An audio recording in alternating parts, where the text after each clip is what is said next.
Primero, chicos, la sangre. Bien, histología de la sangre. Algo importante recalcar es que la sangre es un tejido conectivo líquido. Bien, es un tejido conjuntivo líquido que transporta nutrientes, oxígeno, lo que sea. Ahora, la función primordial de la sangre es transportar. ¿Y quién lo transporta? El plasma. Recuerden que la sangre como tal no tiene fibras, ¿no? No tiene fibras de colágeno, no tiene elásticos, no tiene nada. De hecho, lo que tiene es el plasma y el plasma de la sangre es el líquido y ese líquido transporta lo que son los glóbulos rojos, blancos y plaquetas. Ahora, el glóbulo rojo se denomina eritrocito. Recuerden que un glóbulo rojo, ¿qué hace? Transportar lo que va a ser sangre. Recuerden que tanto el glóbulo rojo, la plaqueta y así también el glóbulo blanco pertenecen a algo llamado elemento forme. El plasma es el elemento líquido. Las células en el plasma son elementos formes y por ende ese elemento forme es transportado, ¿no? Es libre transportado por el plasma y en todo caso el eritrocito, glóbulo rojo, transporta lo que es oxígeno. ¿Qué más? Tengo igual acá, en este caso, al glóbulo blanco. El glóbulo blanco, o llamado también leucocito. Que bueno, recuerden que cumple funciones infecciosas contra alguna bacteria, inmunitarias, propiamente dicho. Y recuerden que igual que tenemos 5 tipos de glóbulos blancos. Hay 5. Tenemos aquí los neutrófilos, los linfocitos, monocitos, eosinófilos y basófilos. Ahora, esto avanzamos un poquito en acerca de la tinción del tejido. Recuerde que cuando un glóbulo blanco es teñido, el núcleo del glóbulo blanco se ve color lila, color lila. En cambio, su citoplasma se ve color rosadito. Y algo igual importante, recuerden que cada glóbulo blanco es diferente tanto en núcleo como incluso en lo que va a ser la tinción que tiene. Esto lo vimos en sangre alguna vez, así que cuidado. Recuerden que el glóbulo blanco inmune, infeccioso, que igual hay 5 tipos: neutrófilos, eosinófilos, basófilos, monocitos y linfocitos. Es igual, es importante. Y por último, la última célula sanguínea es la plaqueta. La plaqueta, o llamada también trombocito. Recuerden que las plaquetas son fragmentos celulares, no tienen núcleo, es un fragmento. Tanto la plaqueta como el trombocito, ¿en qué están involucrados? En la coagulación sanguínea, en que reduzcas como tal la pérdida sanguínea, se llama hematosis o coagulación. En eso que es la sangre, es algo que se estudia más adelante en el capítulo 18, así que por ahora lo dejamos de esa manera. Sangre C. Ahora viene un tejido interesante, el tejido nervioso, ¿bien? Tejido nervioso y tejido muscular, que son tejidos altamente excitables. ¿Por qué excitables? Recuerden que estos dos tejidos, a través de lo que van a hacer, por ejemplo, los impulsos nerviosos, van a mandar sus potencias de acción, tanto aferente, eferente, nervioso, muscular, así que vamos a ver uno por uno cada uno, y van a ver que hay ciertos cambios tanto en la terminología. Por ejemplo acá, primer tejido, el tejido nervioso. Este tejido nervioso está especializado en la comunicación por medio de señales eléctricas, señales químicas también. Ahora, hay 2 tipos de células en el tejido nervioso, 2 tipos de células, las neuronas y también las neuroglias. Otra forma de llamar a neuroglia, neurogliocitos, un nombre diferente, ¿no? Neurogliocitos. Lo que tú ya sabías es diferente la parte neurogliocitos. Ahora, para hacerlo así un poquito resumido, las neuronas son las células principales encargadas de transportar o emitir el impulso nervioso. En cambio, la neuroglia o los neurogliocitos son células de sostén, de soporte, de ayuda a las neuronas. Eso es importante. Ahora sí, vamos a hablar propiamente de cada uno. Por ejemplo, la neurona detecta estímulos. Y bien, para que una neurona detecte estímulos y a todo lo demás, tiene 3 partes. La parte central de la neurona, la parte central, el cuerpo, se llama soma, o aquí se llama igual neurosoma. El neurosoma es el cuerpo celular de la neurona. Tiene su núcleo, sus organelos. Ahora, igual a partir del neurosoma hay unas cortas prolongaciones. Estas cortas prolongaciones se llaman dendritas. De hecho, las dendritas van a formar la porción receptora de la neurona. Las dendritas reciben el estímulo nervioso y lo transportan al neurosoma. Y una única prolongación larga, larga, larga, llamada el axón.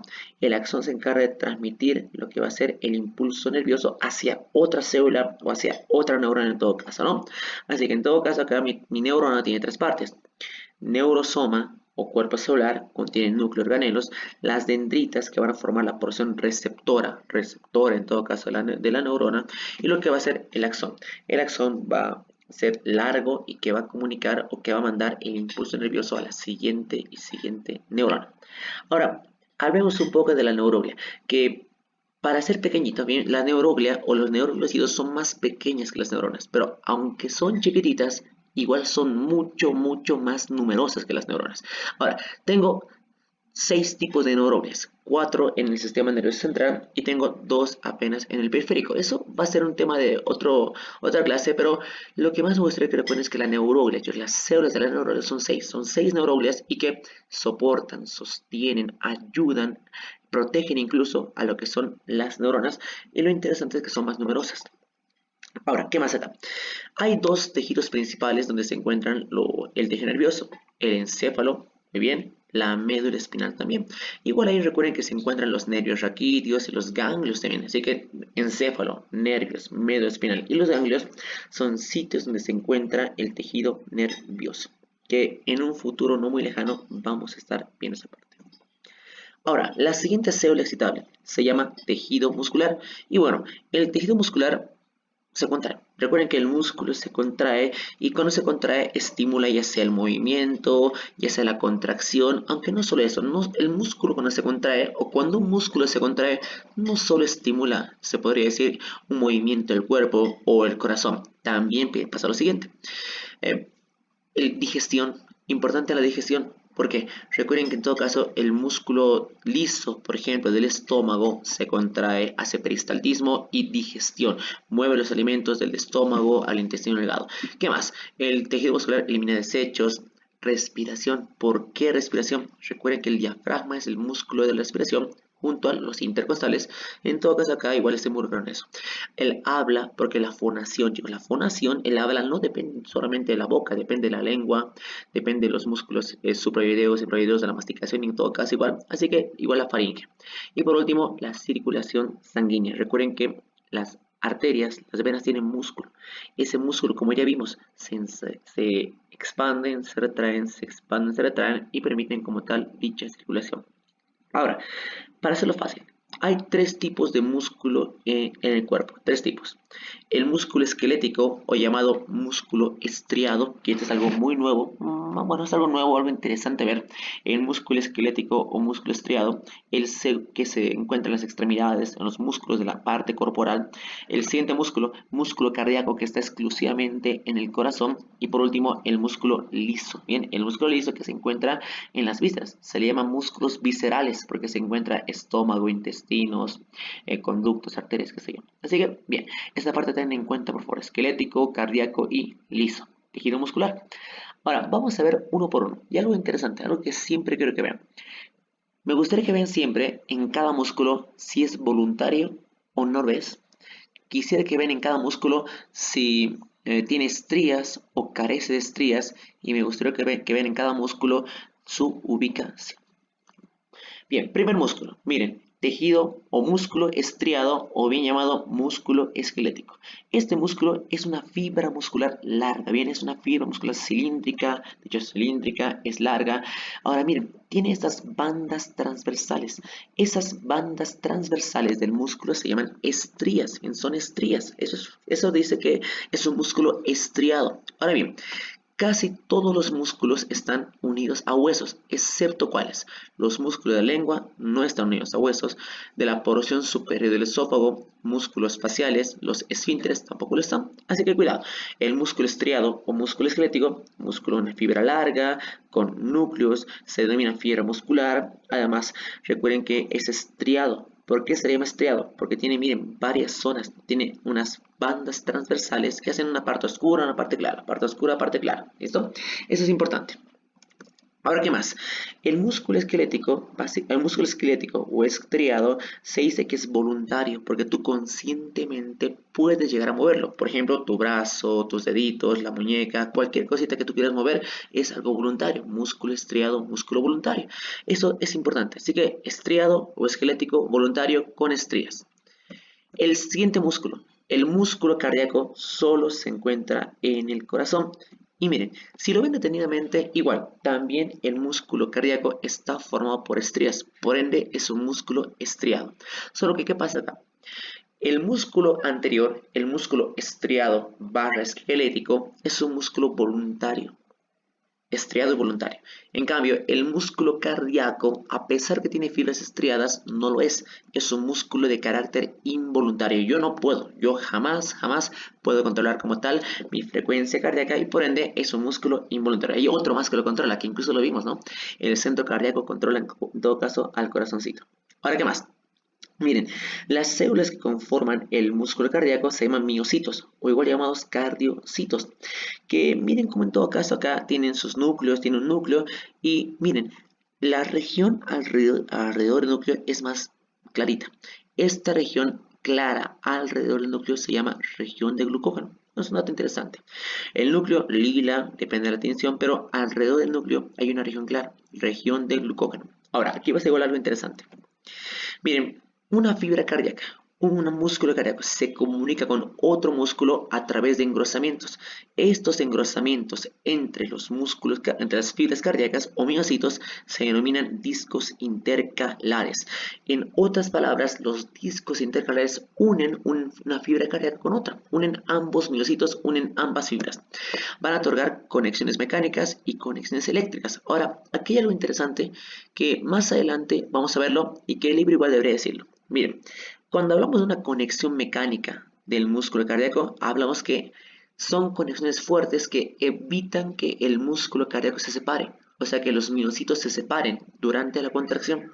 Pero en cambio, cuando hablamos de conexiones eléctricas, es básicamente una conexión para que el impulso nervioso vaya de una fibra a la siguiente. Por ejemplo, así. Vamos a ver acá una plumita. El impulso nervioso viene así. Viene de esta fibra cardíaca a la siguiente por este disco intercalar y pasa recién a la siguiente y a la siguiente y a la siguiente, ¿no? Así que eso es una conexión eléctrica. Ahora algo importante que te va a servir mucho para más adelante. Miren, hay dos tipos de uniones celulares, o sea, una unión celular es el punto de contacto de una célula con otra célula. Ahora, ¿quién une y quién mantiene unidos a ambos miocitos o cardiocitos? Los desmosomas. Los desmosomas son uniones celulares que forman una conexión mecánica entre uno y otro miocito y de esta manera no se separan. El desmosoma evita que un miocito y otro se separen bajo tensión. En cambio, para que haya un potencial eléctrico, viene un potencial nervioso, un potencial eléctrico, tenemos las uniones comunicantes. Las comunicantes, que su nombre lo dice todo, son comunicantes porque básicamente el impulso nervioso pasa de un lado a otro de la membrana por sus conexiones. Eso ya vamos a ver más adelante. Así que ya vimos acá la parte de músculo cardíaco y músculo estriado. Ahora, el último músculo que nos toca ver, el músculo liso. Ahora, su nombre es liso porque no tiene estrías, carece de estrías y se le denomina músculo visceral. Es una fibra no estriada fusiforme. La palabra fusiforme, alargada, bien, alargada. De hecho, solo tiene uniones comunicantes y se encuentra ¿dónde? Se encuentra en vísceras. Por ejemplo, primero se encuentra en vasos sanguíneos. Segundo, en el tubo digestivo, esófago, se encuentra igual en el estómago, intestino delgado, intestino grueso, ¿bien? Se encuentra en la vejiga. El músculo de la vejiga igual es un músculo involuntario, así que por ende, en todo caso, este músculo liso es de carácter involuntario. Miren cómo acá lo hago interesante. El músculo esquelético, estriado y voluntario. El músculo cardíaco, estriado pero involuntario. Y el músculo liso no tiene estrías y es también involuntario. Mucho cuidado porque esta parte igual es importante recordar. Así que te voy a mostrar aquí un cuadrito. Y en un cuadrito de cómo lo clasifiqué, cómo lo dividí en este caso para que se te quede mejor esta diferencia entre estriado, liso, voluntario e involuntario. Miren, el músculo esquelético o músculo estriado, pues tiene estrías, tiene bandas transversales y además es voluntario. En cambio, el músculo cardíaco, es estriado, pero es de carácter involuntario. En cambio, el músculo liso no es estriado, no tiene estrías y es de carácter involuntario. Mucho cuidado porque esto alguna vez lo vamos a ver de nuevo en corazón, incluso en el tema de músculos, que pronto vamos a hacerlo. Vamos a ver qué tipo de fibras tiene el esquelético y lo demás. Ahora sí, bien acá lo importante. De hecho, vamos a avanzar ahora a lo que estaba mucho antes en el capítulo de Tortor, las uniones celulares. Ahora miren, las uniones celulares son conexiones de una célula con otra y se llama uniones celulares. Ahora algo importante acá. Miren cómo aquí en esta imagen de la derecha tengo células adyacentes, células próximas, células juntas. Aquí tengo una célula, al otro la otra célula y así varias células. Miren cómo en la membrana plasmática de las células se encuentran uniones celulares. Ahora, de hecho, se podría decir que hay 5 tipos de uniones, de las cuales solo una es la diferente. ¿Por qué? La mayoría de uniones, la mayoría une una célula con otra, la mayoría. Pero hay una unión, que lo vamos a ver hoy día, llamada hemitesmosoma, que no une una célula con otra, sino que une la célula a la membrana basal. Eso es algo interesante de ver, que luego más adelante les digo que vamos a mencionarlo. Así que, ahora bien, las uniones celulares, como unen una célula a otra, resisten la tensión. Recuerden que en todo caso el epitelio está sujeto a mucha fricción, mucha tensión mecánica. Por ende, las uniones celulares impiden el desplazamiento de estas células. Además, igual hay uniones que permiten la comunicación entre sí. ¿Cómo es esto? Te dije hace un momento, el músculo cardíaco tiene uniones comunicantes, ¿no? Que va a permitir que un impulso eléctrico vaya de un lado a otro.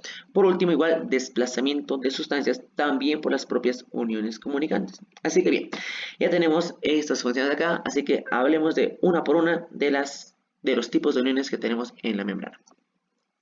Primera unión, la unión intercelular llamada unión hermética. Bien, unión hermética o en otros libros igual lo llaman unión estrecha. Recuerden, hermética que no pasa nada, estrecha porque la membrana plasmática de ambas células está muy pegadita, cosa que no hay espacio intercelular. Ahora vamos a desglosarlo. Miren, las uniones herméticas o llamadas igual estrechas están formadas por proteínas transmembrana. De hecho, según el libro, estas proteínas transmembranas se encuentran sobre todo en la parte apical y miren cómo rodean una célula con otra. Es como un parecido, no sé, yo siempre lo comparé con un cordón de zapatos, ¿no? Cuando tú te amarras tu zapatito, se unen ambas partes, bueno, ambas esquinas del cordón. ¿Y qué más? Miren, aquí pasa algo interesante.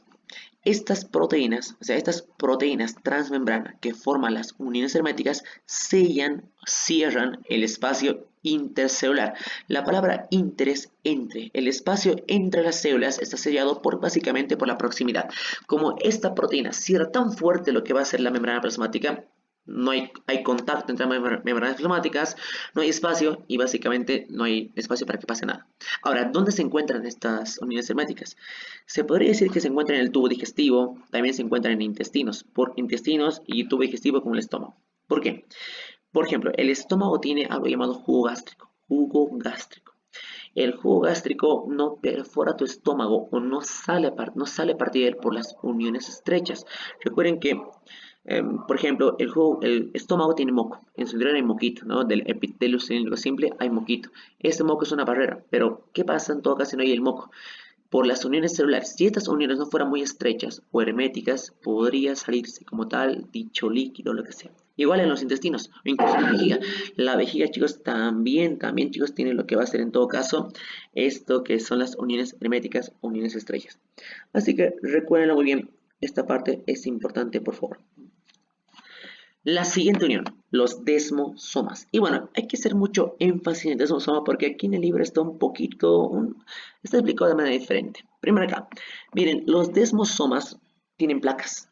Miren, aquí está a la izquierda, tienen una placa, otra placa. De hecho, en la membrana plasmática de cada célula hay una placa proteica, otra placa proteica. Ahora, en la placa proteica tiene una proteína. Se llama filamento intermedio del citoesqueleto. Ahora el libro que dice, este filamento intermedio penetra la placa. Vamos a ver, te lo dibujo acá. Está mejor visto, creo que en la imagen de la izquierda, porque habla algo en forma de J. Miren, en la imagen de la derecha, perdón, en la imagen de la derecha. Miren que en este caso, en el filamento intermedio del citoesqueleto, este filamento recorre. Miren cómo perfora la que va a ser la placa.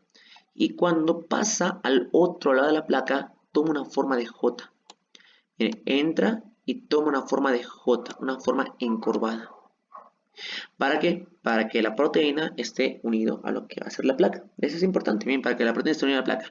Ahora, estos desmosomas evitan que las células se separen.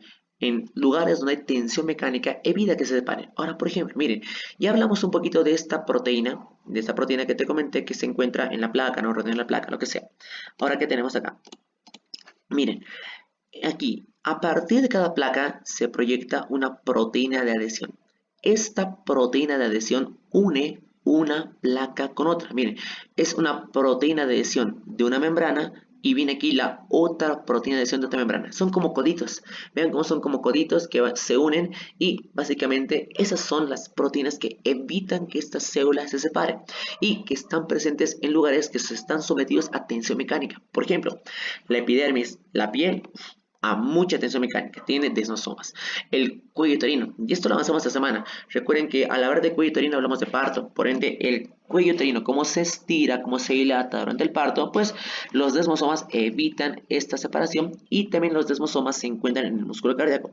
Cuando el músculo empieza a contraerse y contraerse, pues los desmosomas evitan esto, evitan la separación del miocito durante la contracción. Eso igual es importante recordar. Que esta es la parte más compleja que te comenté acá y lo nuevo que nunca vieron es esta cosa en forma de J. Es decir, hay una proteína en forma de J que perfora la placa, que miren cómo penetra a la placa y luego gira otra vez hacia la célula en forma de J. Es igual, es algo interesante de ver. Ahora, la palabra desmosoma es que es una proteína, son dos proteínas en cada membrana.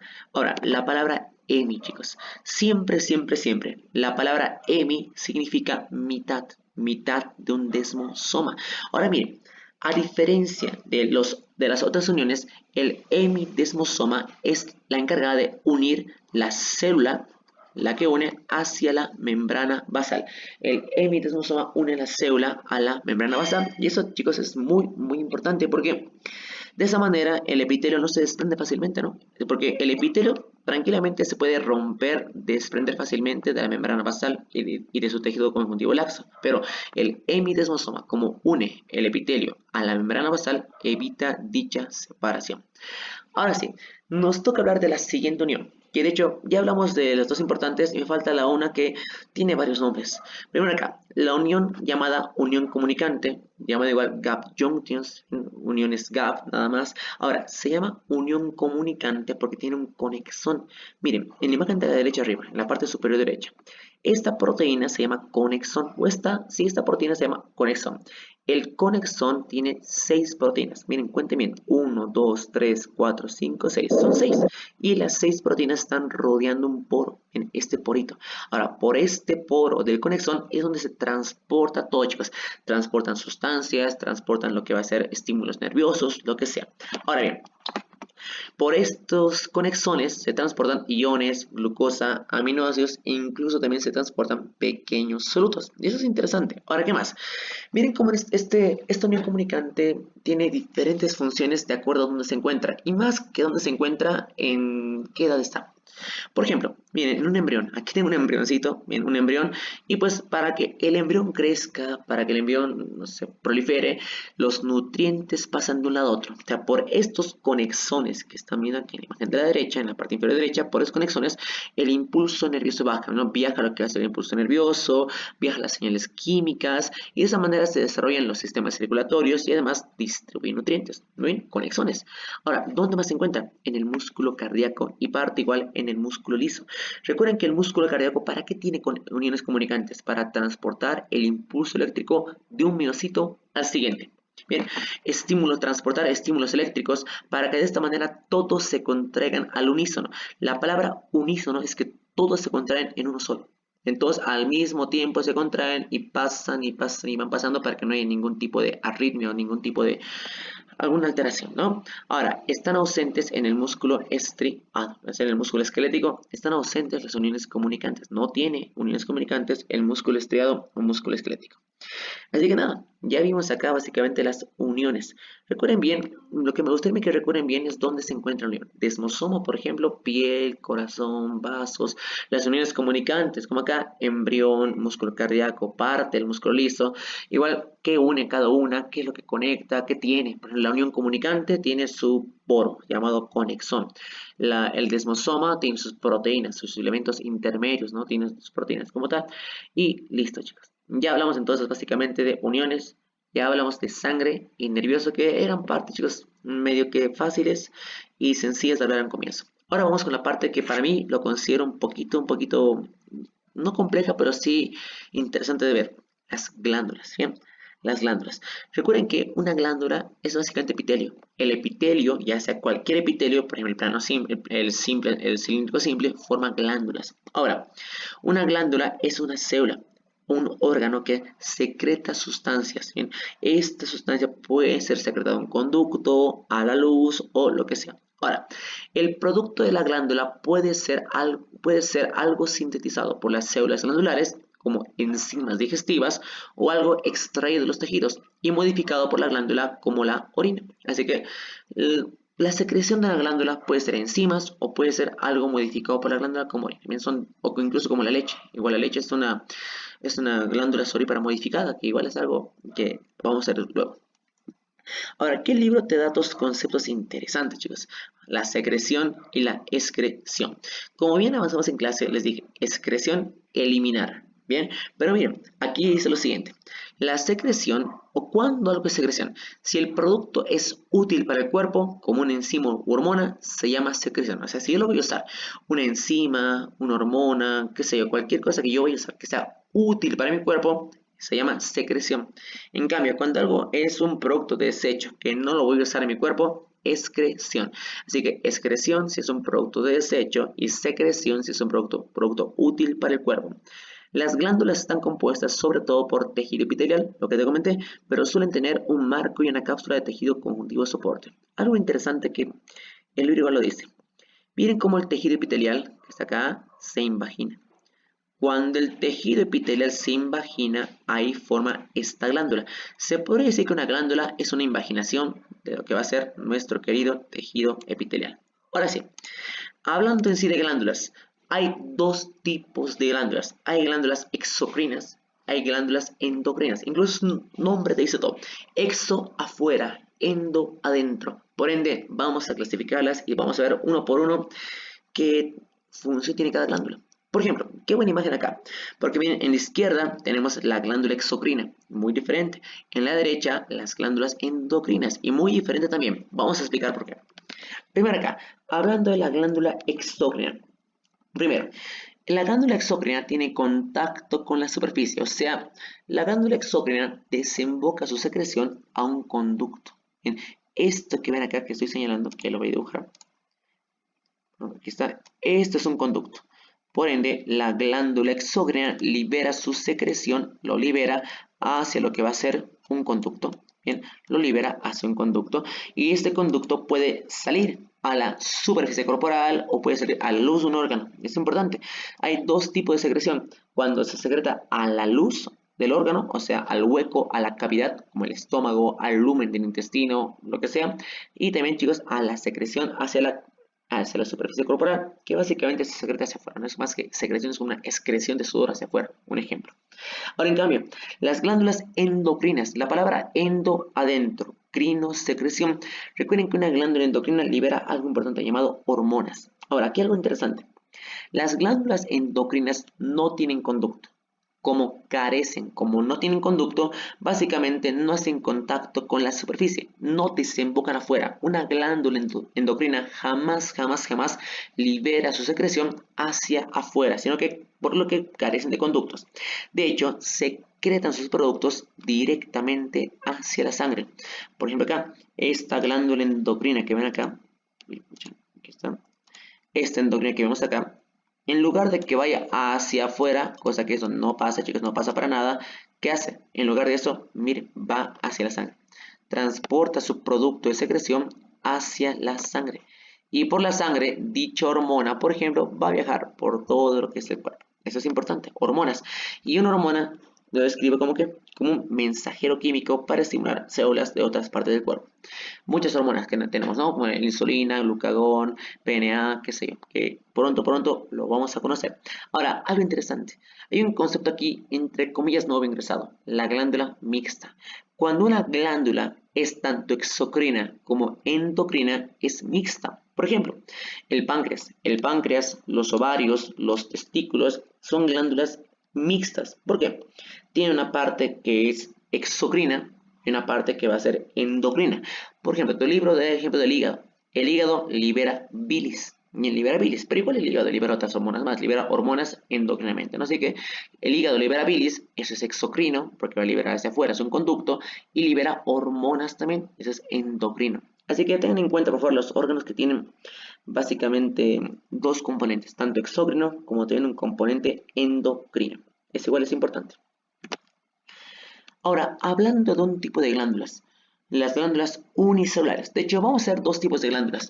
Hablando, chicos, vamos a hablar específicamente en esta parte de glándulas exocrinas, porque la parte o el apartado que hablamos de glándula endocrina, aquí no hay. Bien, porque hay un tema llamado sistema endocrino donde vamos a hablar de eso.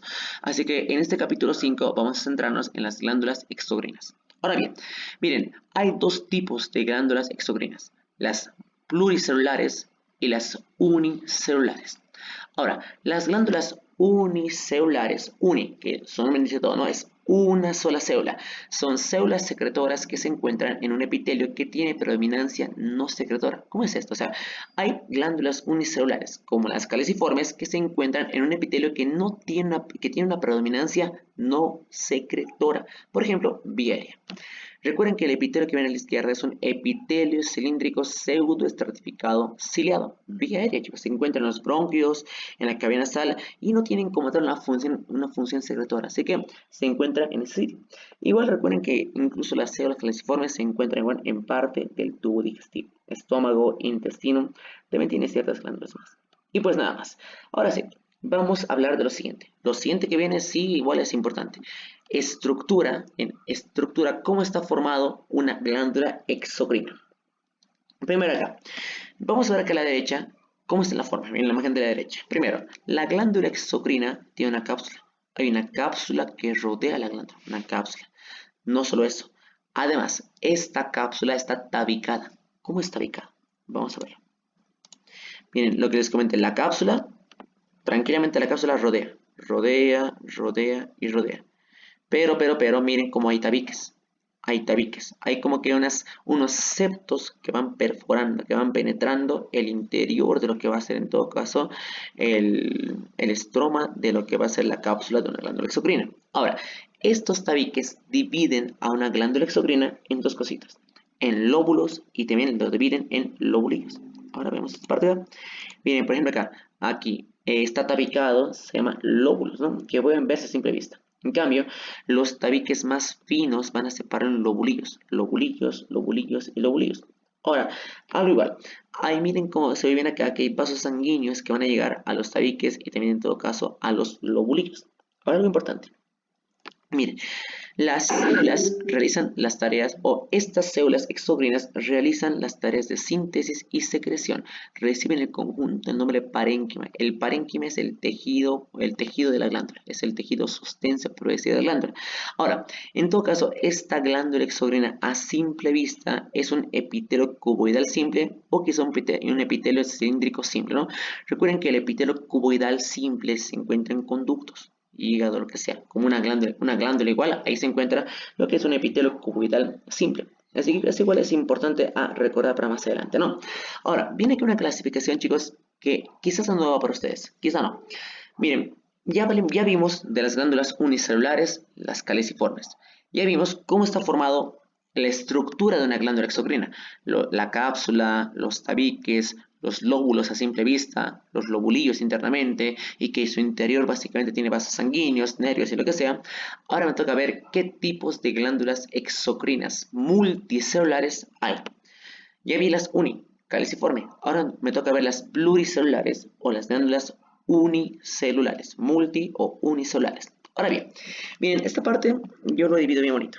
Primero, cuando tenemos acá una glándula que es pluricelular de múltiples células, veo dos cosas: el conducto de una glándula y la forma de la porción secretora.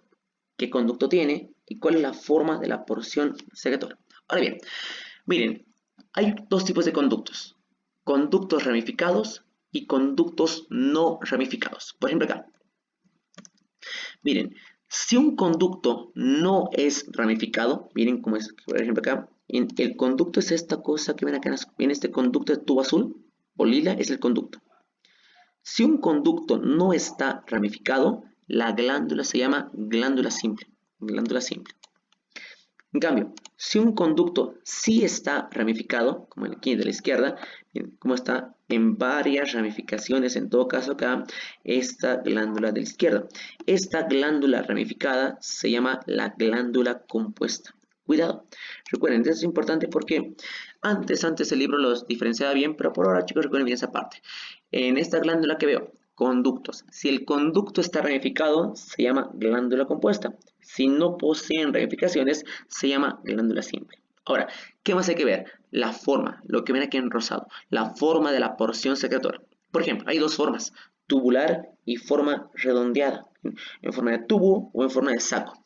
Ahora bien, si una glándula, bien, la porción secretora, lo que está aquí en rosadito, si la porción secretora de una glándula es en forma larga, alargada, en forma tubular, se llama glándulas tubulares. Bien, glándula tubular y glándula tubular.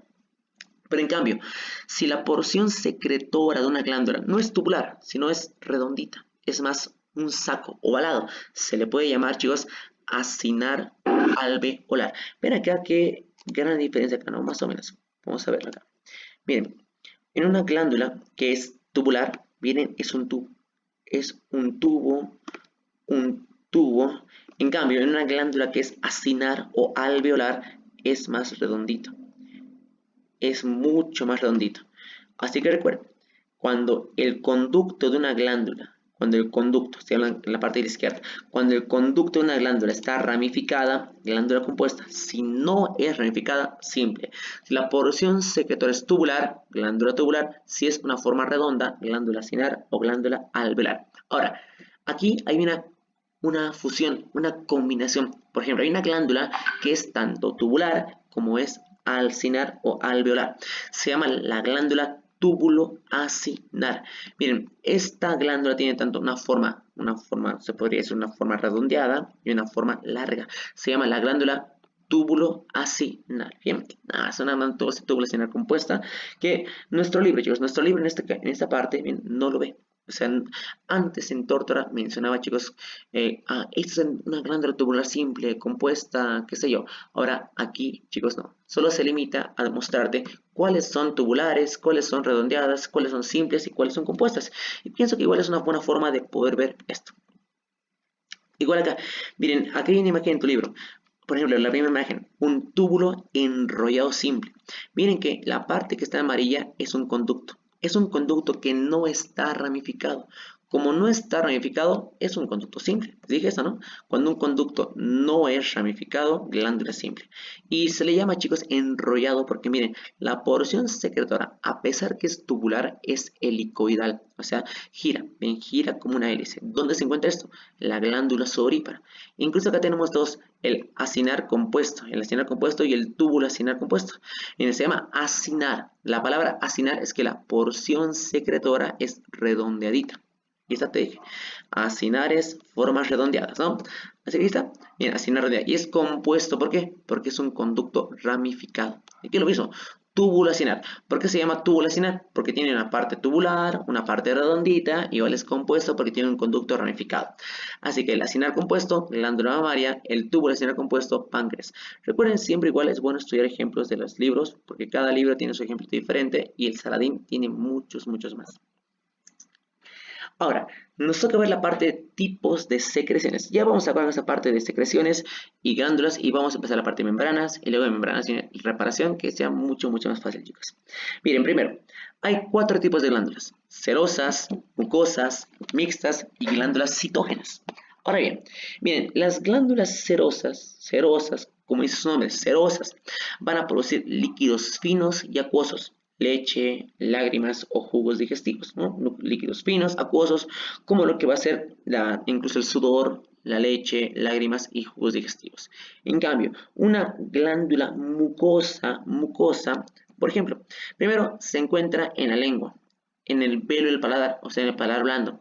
¿Qué más? Esta glándula mucosa también se encuentra en todo caso o produce mucina. La mucina absorbe agua y forma el moco y además tiene células caliciformes, que son glándulas mucosas unicelulares, ¿sí?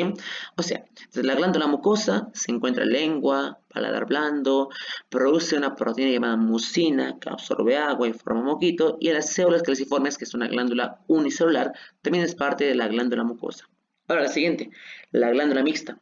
Bien, se llama glándula mixta porque tiene una parte que es serosa y una parte que es mucosa. Ahí está. Bien, dos pares, son dos pares. Una parte que va a ser mucosa, no, perdón, serosa, en la parte periférica, y la parte central mucosa. ¿Dónde se encuentra? Se encuentra en las glándulas salivales. Esto vamos a verlo, chicos, en la parte de lo que va a ser, por ejemplo, un poquito de huesitos, e igual hablando de digestivo alguna vez, vamos a ver que por debajo de en la mandíbula, justo en las ramas de la mandíbula, en el cuerpito, hay unas glándulas. Las glándulas salivales, glándulas submandibulares, sublinguales, y también las glándulas mixtas. Miren, las glándulas mixtas tienen células mucosas y células serosas. Recuerden, como es mixto, es una combinación. Es tanto seroso como también es mucoso. Bien, muy bien. Siguiente, y la última glándula, el último tipo de secreción, las citógenas. Las glándulas citógenas van a liberar células completas y básicamente los únicos ejemplos que tenemos en el cuerpo de esta citógena son los testículos en el varón y los ovarios en la mujer. Los testículos producen espermatozoides, los ovarios van a producir óvulos respectivamente. Bien, esa parte igual es importante a comprender.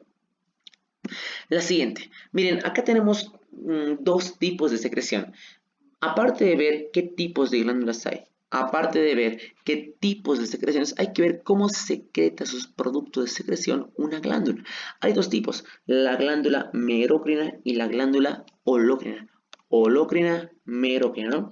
Ahora bien, las glándulas merocrinas igual son llamadas glándulas ecrinas, ¿bien? Son ecrinas o merocrinas. De hecho, simplemente esas glándulas forman su producto de secreción en el interior y lo liberan por exocitosis. Vean acá, vean cómo en todo caso, ahí está, van a ver cómo aquí, estos son sus productos de secreción. Productos, son productos. Ahora, lo que hace esta glándula es simplemente liberar sus productos a la luz a través básicamente de la exocitosis. Liberan sus productos por exocitosis. Ahora, ¿qué tipo de glándulas hacen lo mismo? O sea, ¿qué tipo de glándulas en tu cuerpo son merocrinas? La glándula lagrimal, el páncreas, las glándulas gástricas son, en todo caso, merocrinas, o si no llamadas ecrinas, que simplemente por exocitosis liberan su producto. En cambio, las glándulas holócrinas, lo que hacen, en lugar de liberar todo el tiempo su secreción, lo acumulan. Se llama holocrina porque acumula sus productos de secreción y luego, ¿qué pasa? Esta glándula se desintegra y al desintegrarse se pierde. Y es como que al desintegrarse se pierde, se va. Entonces la secreción que produce no solo es la secreción, no solo es la enzima o el jugo, también incluso incluye restos celulares. Eso es lo interesante. Miren, entonces básicamente la glándula holocrina, recuerden que la palabra holo es todo.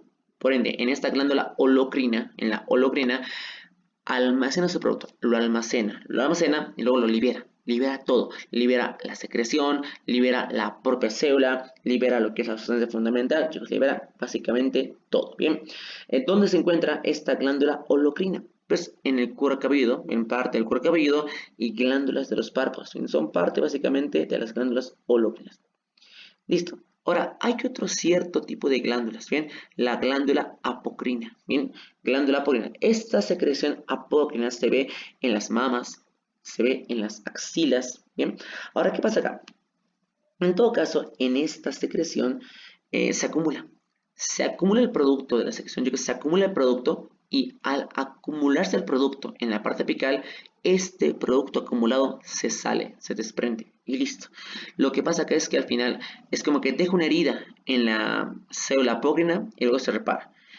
Es muy diferente. Si comparan esto con la holocrina, tienen una similitud, perdón. La única similitud que tienen es que tanto la apócrina como la holocrina almacenan su producto.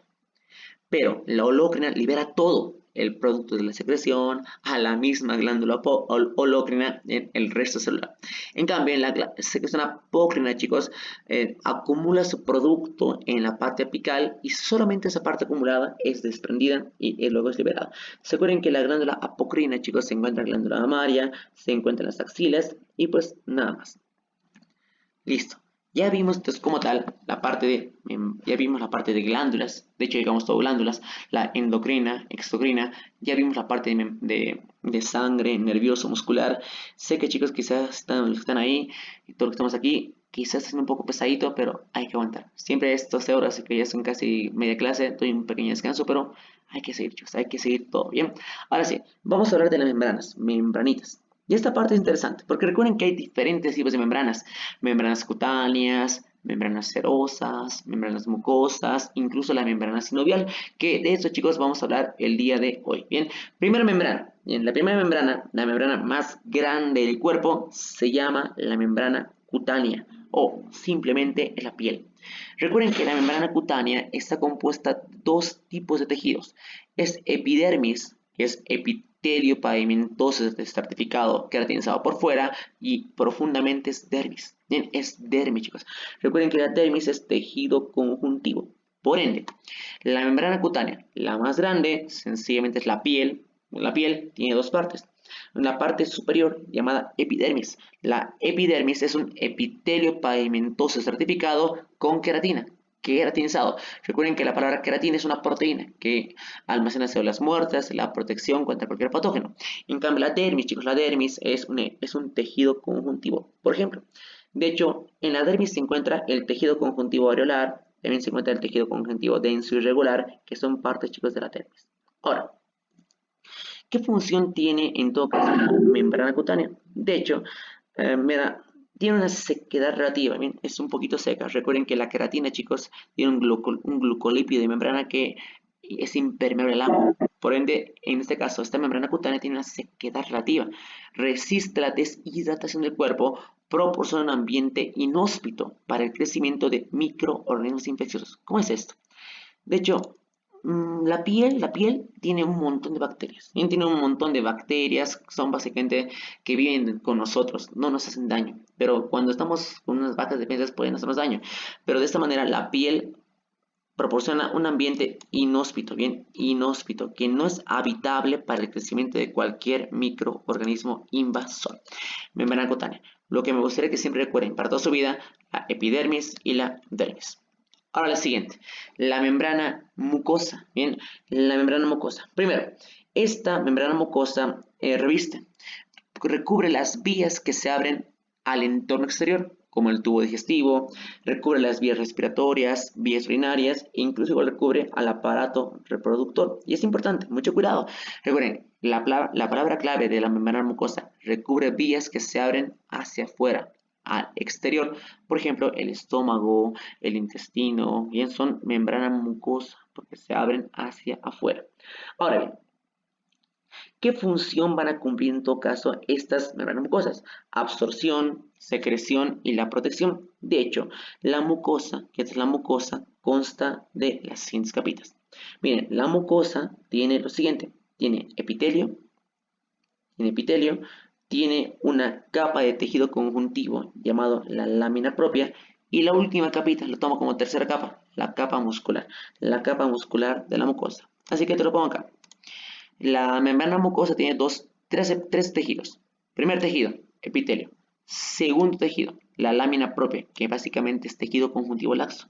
Y tercer tejido, la capa muscular de la mucosa. Muy bien, ahora veamos acá uno por uno. Por ejemplo, ¿qué epitelios son?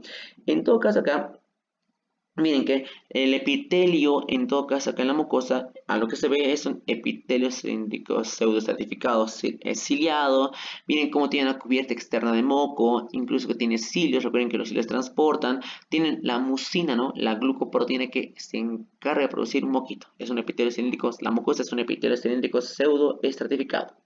Ahora, en cambio, si nos ponemos a ver lo siguiente, lo que es la lámina propia. La lámina propia es tejido conjuntivo, pero laxo, chicos, laxo areolar. Recuerden que el laxo areolar es abundante, tiene muchas fibras, tiene muchas células, eso ya lo vimos igual en la clase de día. Así que la segunda capita, la membrana mucosa, es la lámina propia, que contiene vasos sanguíneos, fibras de colágeno, las células como fibroblastos, fibras elásticas. Y la última capita, la capa llamada muscular de la mucosa. Bien que es una capa extra, ¿no? La muscular de la mucosa. Listo. Es las capas mucosas. La siguiente capa, la membrana serosa. Y bueno, ya hablamos mucho de la serosa, ya con ustedes hablé mucho de esto. Y lo que más me gustaría que recuerden es esto, chicos. La membrana serosa tiene igual dos tejidos. El tejido más superficial, el más superficial, es epitelio pavimentoso simple, ¿no? Es una célula pavimentosa. El tejido subyacente es básicamente tejido conectivo areolar. Bien, esa parte es importante, chicos, a recordar, por favor. Bien, ahora, ¿qué más? Miren, incluso, esta membrana serosa que tiene tejido areolar, ya dijimos que libera un líquido seroso. Ahora, la membrana serosa se encuentra en tres sitios, en lo que va a ser el peritoneo, en lo que va a ser el pericardio y en lo que va a ser la pleura. Ahora, algo, chicos, acá que en mi diapositiva está muy mal. La membrana serosa no recubre cavidades que se abren afuera, no, más bien recubre cavidades que no se abren directamente al exterior, las que no se abren, serosa no se abre, se encuentra en el peritoneo, en los órganos abdominales, en el pericardio, en el corazón y en la pleura también. Así que es un error mío, lo siento mucho, pero recuerden que solo la mucosa, chicos. La mucosa es la que sí reviste cavidades que sí se abren hacia afuera. La mucosa, la serosa, chicos, no. La serosa no reviste cavidades que se abren hacia afuera. De hecho, forma lo que son membranas serosas en el pericardio, peritoneo y la pleura. Ahora sí, un otro tipo, chicos, de tejido, o de hecho dos más, el endotelio y lo que va a ser el líquido sinovial. Bien, veamos acá lo siguiente. Primero, recuerden que los vasos sanguíneos, el sistema circulatorio o la capita más interna de ese sistema está formado por endotelio. El endotelio es la capita más interna, la más profunda de ¿quién? Los vasos sanguíneos. Pero no solo ahí, recuerden que igual estas células pavimentosas igual se encuentran en el corazón, pero en el corazón se le conoce como endocardio. Endotelio, básicamente, es en los vasos sanguíneos. Endocardio se podría decir que en todo caso tenemos acá en el corazón. Y en esa parte igual tenganlo muy en cuenta para más adelante, ¿sí? Ahora, ¿qué más?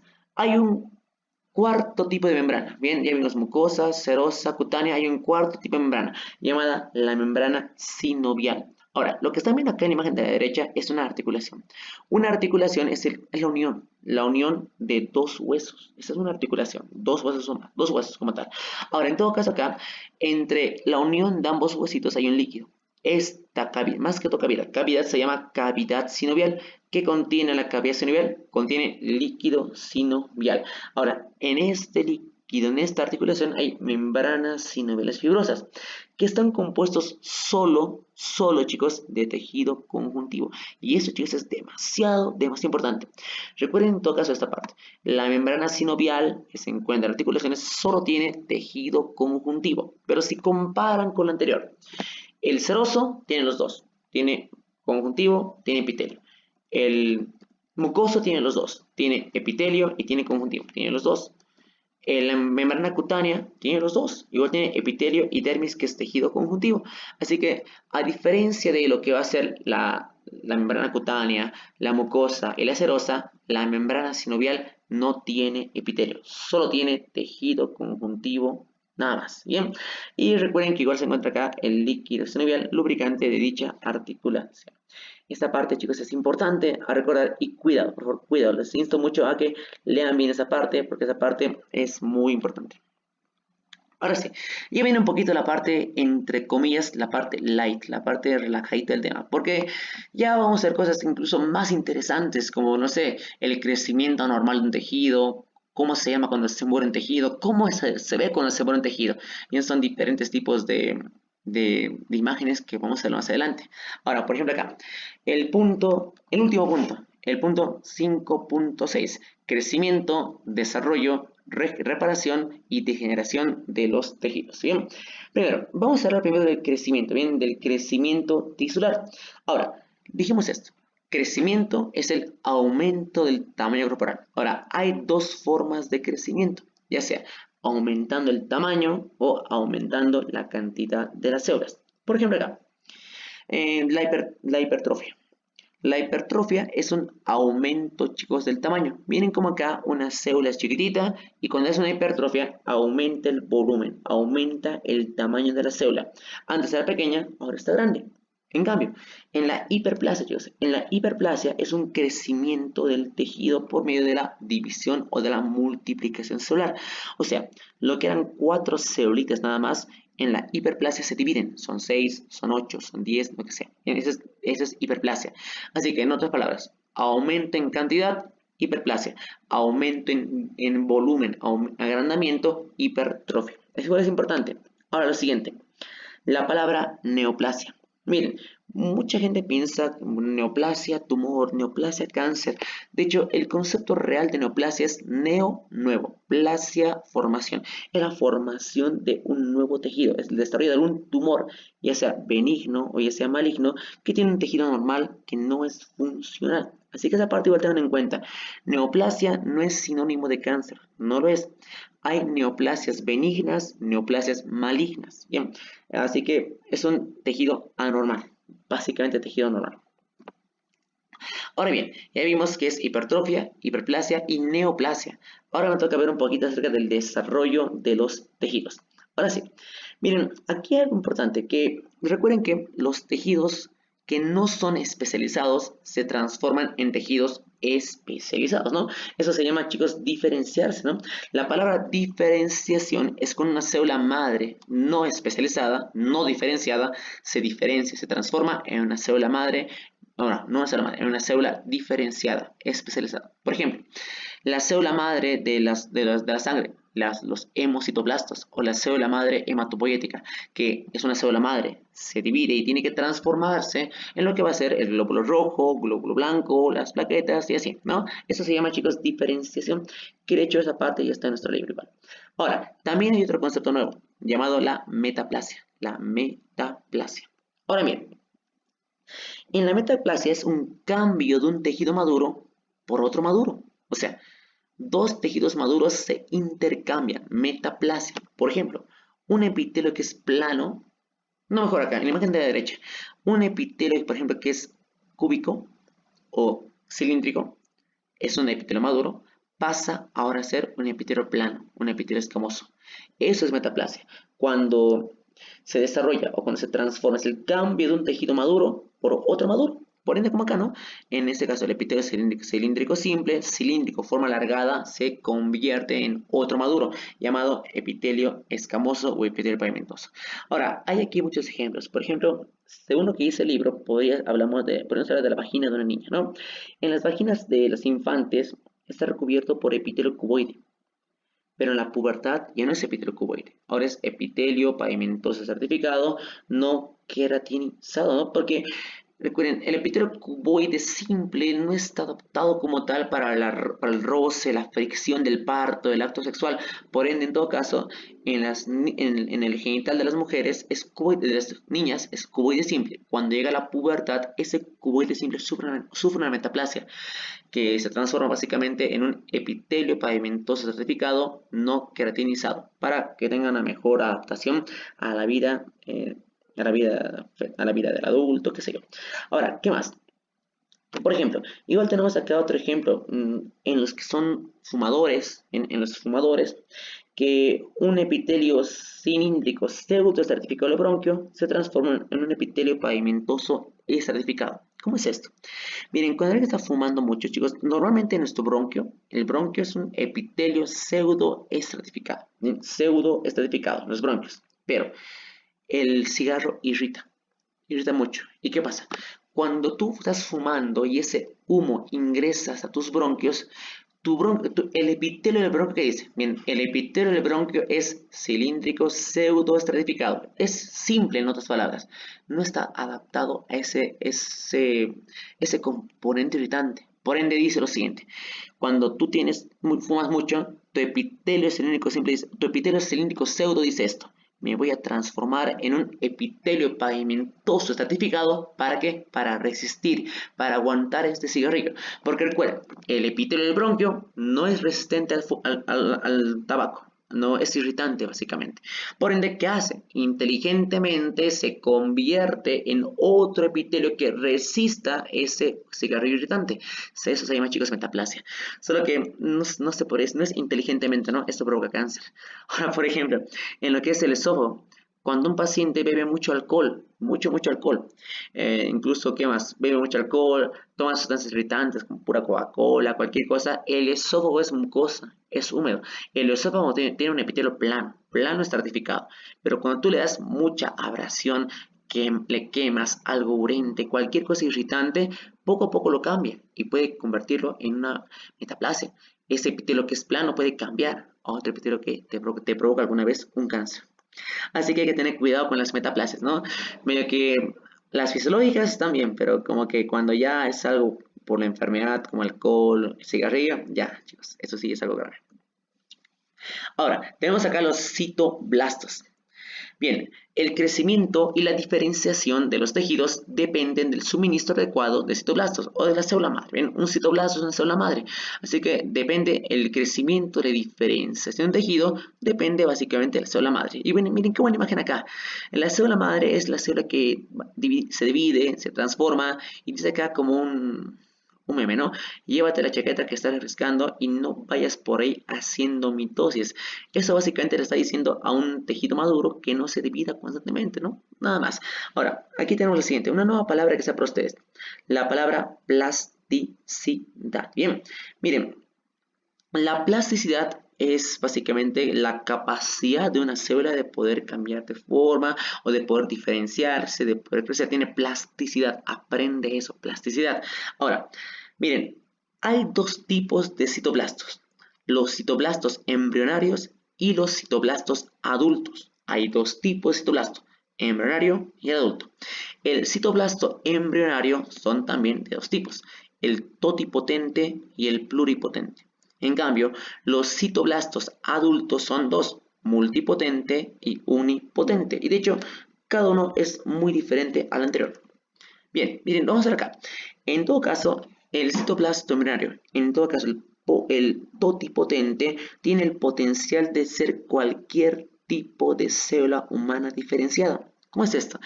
Es como que el totipotente puede ser lo que quiera. Por eso dice acá, el totipotente tiene el potencial para desarrollarse, para formarse en cualquier tipo de célula humana diferenciada. Bien, entonces básicamente la totipotencia o la totipotencialidad hace que estas células tengan una plasticidad, se acostumbren, tengan un crecimiento, desarrollo ilimitado. Pueden ser quien sea. Si la célula totipotente quiere ser plana, se vuelve plana. Si quiere ser cúbica, se vuelve cúbica. Básicamente la totipotente es lo que quiere ser. Es su plasticidad. Lo que cambia de forma es ilimitada. Bien, es lo que sea.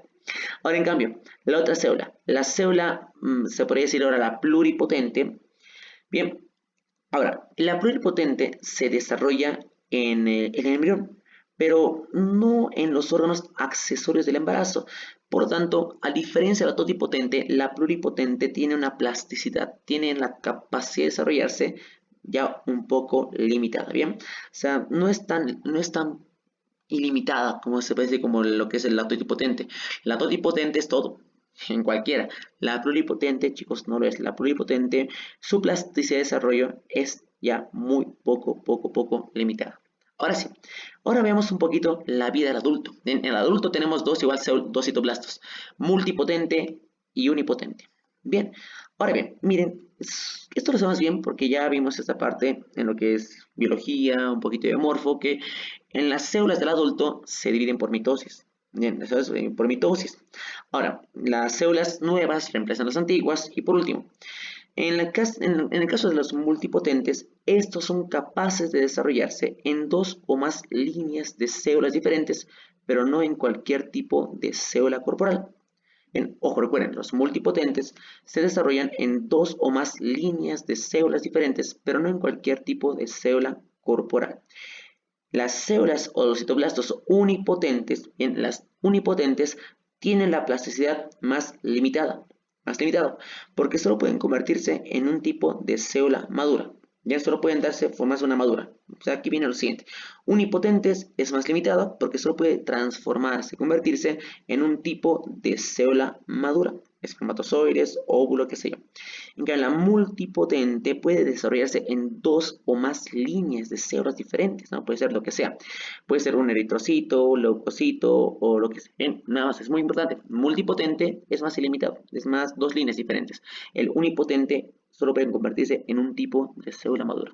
Así que lo importante que sepan esta parte, porque es una parte medio que nueva del libro, que hay que saberlo muy bien. Lo siguiente, quiero ver acá algo. Reparación. Muy bien. Uy, ya, la reparación tisular, chicos. Bien, aquí hay dos partes, la regeneración y la fibrosis. Bien, bien. Cuando hablamos de regeneración, regeneración es el reemplazo de células muertas o dañadas por el mismo tipo de células que existía. La regeneración restaura la función normal del órgano. O sea, cuando alguien se regenera, obviamente hay un daño en el tejido, pero la palabra regeneración es cuando el mismo tipo de células vuelve a formar ese tejido dañado. Por ejemplo, si yo me corto la piel, me cortan en este caso la piel, mis mismas células de la piel se regeneran, van reproduciéndose, se regeneran y básicamente van a tapar el tejido dañado. En cambio, en la fibrosis, de hecho la fibrosis es llamado, chicos, tejido cicatrizal, porque es un reemplazo del tejido dañado con cicatriz, por ejemplo, en el pulmón. Aquí no se forma un nuevo pulmón para reparar tu pulmón, sino que se degenera formando una cicatriz. Esta cicatriz, llamada fibrosis, está compuesto de colágeno producido por los fibroblastos. Así que si tienen que poco acá dividirlo, regeneración es cuando reemplazar las células muertas por las mismas células que existían antes. Mismas células. Imagínense esto, cuando por ejemplo le cortan la cola a un anfibio, un camaleón, qué sé yo, le vuelve a crecer, regeneración. En cambio la fibrosis, chicos, en la fibrosis es un reemplazo del tejido con cicatriz, Bien, es como que no queda como antes el pulmón, no queda como antes el órgano, sino que queda cicatrizado. Bien, un ejemplo el pulmón, un ejemplo igual lo que va a ser el hígado. Esto es importante, mucho cuidado. Ahora, vemos acá un poco de la reparación tisular. De hecho, hay 4 pasos en este caso de la reparación. Primero acá, hay una imagen interesante en tu libro que, bueno, saqué. Acá están las 2 imágenes que lo corté en todo caso. Bien, primer paso, en todo caso, en esta cortadura de la piel. Bien, primero, en este caso, cuando existe un corte en una parte, en un vaso sanguíneo, hay células que se acercan ahí. Por ejemplo, los mastocitos. Los mastocitos y las células dañadas básicamente liberan histamina. Recuerden que la histamina es un mediador inflamatorio. Recuerden que la histamina provoca la vasodilatación. Por ende, como el tejido dañado y los mastocitos dañados liberan histamina, hay una vasodilatación en lo que son los capilares sanguíneos. Y bueno, ¿para qué hay una vasodilatación? Para que básicamente lleguen más y más anticuerpos, más glóbulos blancos a reparar dicho daño. Siguiente, en el paso 2, formación de la costra, formación del coágulo. Bien, en todo caso acá, en el paso 2 se forma un coágulo, miren, aquí está, se forma un coágulo de sangre en el tejido. Ahora bien, este coágulo que se forma es protección, ¿no? Es como que inhibe que haya mayor patógenos invasores, impide que haya mayor sangrado, ¿no? Ahora, al final, esto vamos a verlo en sangre, pero recuerden que este coágulo está formado por las plaquetitas, las hebras de fibrina, y en general, eso es un coágulo. Incluso el coágulo se endurece. Cuando el coágulo se endurece, se llama la retracción del coágulo. Y pues, básicamente, por último, cuando se forma el coágulo, ya está todo endurecido, cierra la herida. Bien, bloquea la infección, cierra la herida y pues básicamente por debajo se forma la costrita. Bien, una costrita y listo. Y algo interesante. Cuando tenemos tejidos dañados, tejidos muertos, recuerden que el macrófago actúa acá. ¿Por qué? Los macrófagos fagocitan células muertas. Obviamente, ¿no? Si tengo un corte acá, alguna célula va a morir. Lo que hace mi macrófago es deglutir, ingerir, engullir, comerse a las células dañadas en esta reparación tisular. Paso 3. Formación de tejido de granulación. Básicamente la palabra, chicos, granulación es cicatrización. Es como cicatriz. Se forma un nuevo cicatriz. Eso forma una cicatriz. Ahora bien, Miren, en este caso, los fibroblastos, incluso las células profundas de los capilares, se van a transformar en una masa suave. Eso se llama tejido de granulación, un tejido granular. Ahora, también, aquí igual en este paso, miren cómo los macrófagos siguen actuando, siguen eliminando lo que son los tejidos dañados. Y pues al final, en esta fase, en la fase 3, hay la fase fibroblástica o la fase reconstructiva. La fase fibroblástica es la fase de la reparación. Así que si lo vemos de esta manera, primero, la herida. Segundo, el coágulo.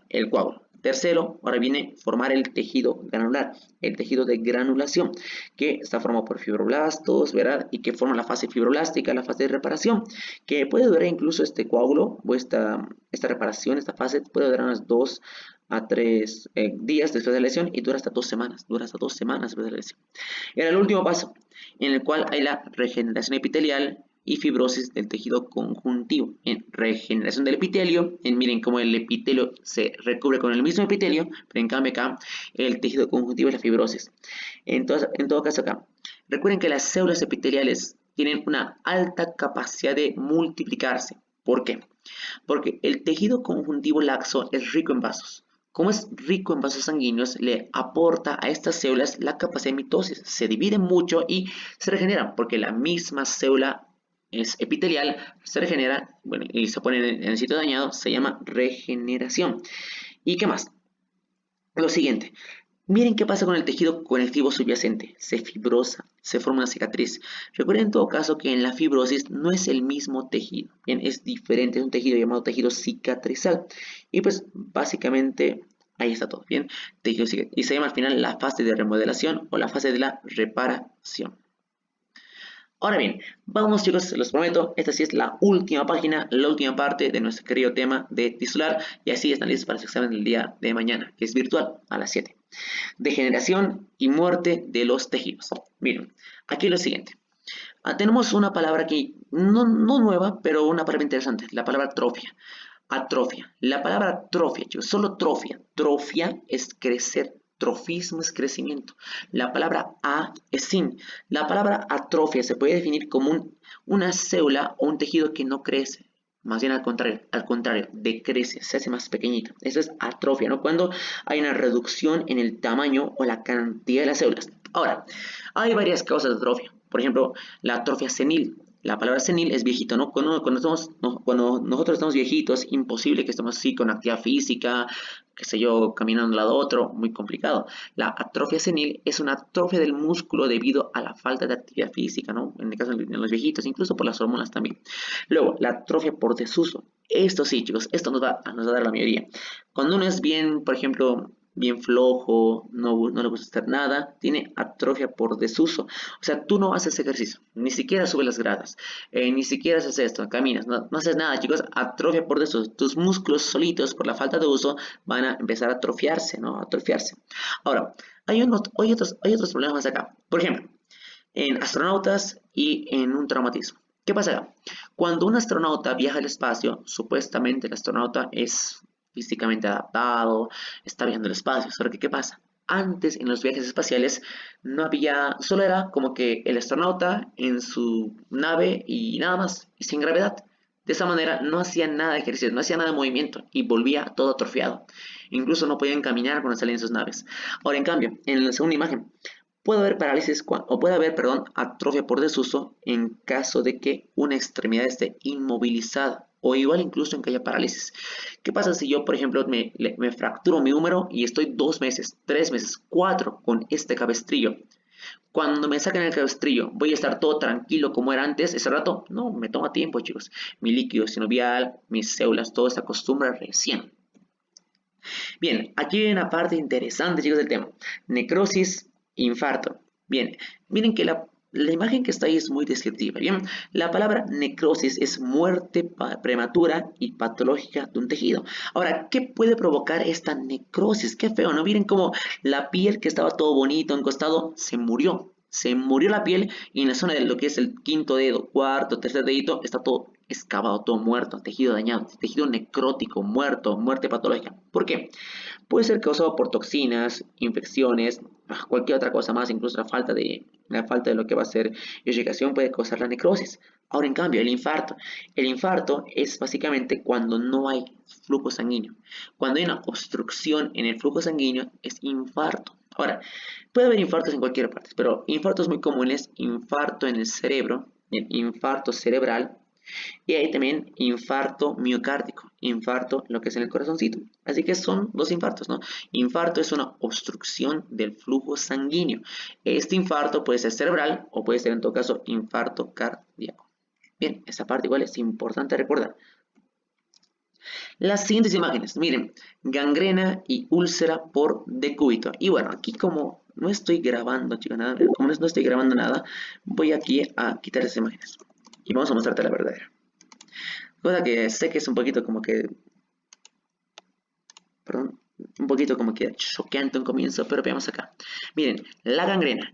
La gangrena es cualquier necrosis de tejido causada por suministro insuficiente de sangre, por lo general relacionado a una infección. Miren cómo, porque falta sangre en esta parte, del tejido del cuerpo, se necrosa. Falta oxígeno, falta nutrientes, no le llega nada, pues gangrena, chicos, gangrena. Ahora, esta gangrena se llama gangrena seca. La gangrena seca es muy frecuente en pacientes diabéticos. ¿Por qué? Miren, un paciente diabético es bien complejo. ¿Por qué? Cuando no es controlado, el paciente diabético pierde poco a poco la sensibilidad, o sea, no siente mucho lo que son las partes inferiores, no siente mucho, en este caso, las extremidades inferiores. Puede hacerse una herida, no se hace una herida, se rasca, se raspa con algo, no tiene sensibilidad en la parte inferior, en el caso de los miembros inferiores. Ahora, cuando ese paciente no tiene eso, chicos, encima, ¿qué pasa? No solo no tiene sensibilidad, sus vasos se cierran, sus vasos sanguíneos son más contraídos y no llega mucho oxígeno. Y como no llega mucho oxígeno y hay una herida ahí, chicos, esa herida, chicos, crece mucho más y se llama gangrena, bien, gangrena en todo caso. Ahora, muchos diabéticos que dicen, estaba bien hace una semana y no, todo normal, pero a veces es falso. La gangrena puede evolucionar meses, incluso semanas, meses, llevar a este punto. Así que si un paciente te viene y te dice, mi pie estaba así ayer, mentira, chicos, mentira. Ese paciente ya estaba así mucho tiempo porque tuvo que pasar mucho tiempo para que no haya oxígeno en su pie, que no se dé cuenta. Es algo, chicos, terrible. La siguiente, las úlceras por decúbito. La palabra decúbito, acostarse. Cuando un paciente está completamente acostado todo el tiempo en su camita, se forma una gangrena seca, que ocurre cuando una persona inmovilizada no puede moverse. Por ejemplo, tú eres un sedentario, eres un flojo. Lo único que tú haces es básicamente sentarte en tu silla, o peor, echarte en tu camita. Estás echado un día, no pasa nada. Echado ya 2 días enteros, que algo pasa. Si estás echado por mucho tiempo, chicos, mucho tiempo continuo, en tu espalda o en el sitio donde hace presión tu espalda, básicamente ahí hay una úlcera. Se llama la úlcera por decúbito, que es una úlcera que se forma en lugares donde la persona no puede moverse. Es una úlcera por presión, y se llama, chicos, por presión. Lo siguiente, la gangrena gaseosa y por último la apoptosis. En la gangrena gaseosa es una necrosis de una herida que es el resultado de una infección de ciertas bacterias, como el género Clostridium. De hecho, miren, se llama gangrena gaseosa porque se forma burbujas. Viene aquí este tejido necrótico y aquí se forman como burbujitas. Bien, son burbujas de hidrógeno que se forman en el lugar o burbujas de gas en todo caso que requieren una intervención inmediata. Y el último la última parte, la apoptosis. Lo que ustedes todos saben, chicos, la apoptosis es la muerte normal de las células. Aquellas células que ya no requiero, lo normal es que se mueran por apoptosis, que ellas mismas, ¡pum!, se den el balazo y listo, llegan a morir. La apoptosis, en otras palabras, es la muerte celular programada.